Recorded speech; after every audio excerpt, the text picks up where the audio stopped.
የአብርሽ አባት በጣም አለቀሱ ማለት ነው። በጣም ያለቀሱትም ደግሞ በደስታ ነው እንጂ በሌላ ነገር አይደለም። እንግዲህ ሩትዬና አብርሽ አንድ ላይ ሆኑልኝ ስለቴ ሰመረ የጸለይኩት አምላኪ ሰማኝ ብሎ በጣም ነው የተደሰቱት ማለት ነው። በጣም ነው የተደሰቱት። በጣም ደስ የሚል ነገር ነው። እንግዲህ ዛሬ ይዤላችሁ የቀረብኩት የታላችሁ የአብርሽና የሩትዬ ደጋፊዎች እንግዲህ ቪዲዮ ሲጀምሩ ላይክ ቻናሉ ሰብስክራይብ ማድረግ እንዳረሱ።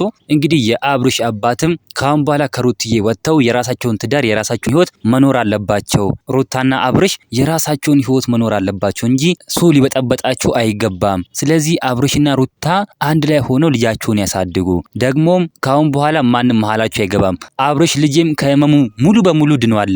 ትናንትና ራሱ በጣም ደስ ብሎት ያከበረ ነበር ሲሉ ተናግሯል ማለት ነው። እውነት ለመናገር ከሆነ አብርሽና ሩትዬ አንድ ላይ ሆነውልናል። በጣም ደስ የሚለን ደግሞ በዚህ ቻናል ላይ የሩትዬና የአብርሽን ሀቅ እውነት እናወጣለን ማለት ነው። የፈለገ ነገር ቢመጣ የሩትዬና የአብርሽን ሀቅ እናወጣለን እኛ። እናንተም እንግዲህ ቪዲዮ ላይክ ያረጋችሁ ለብዙ ሰዎች እንዲደርስ ማድረግ ትችላላችሁ ማለት ነው። ሄርሜላም እንግዲህ ያኔ አብዳለች ማለት ነው። ትላንትናም እንግዲህ አልመጣችም። ያኔ አብዳለች። በጣም ነው የምትናደደው። እንግዲህ እነሱ አንድ ላይ እንዳይሆኑ ነው የምፈልጉ ሄርሜላ። እነሱ ግን እግዚአብሔር አንድ ላይ ያደረጋቸው። ካሁን በኋላ እግዚአብሔር አይለያቸው ማለት እንፈልጋለን። ቪዲዮ ላይክ ቻናሉ ሰብስክራይብ ማድረግ እንዳረሱ።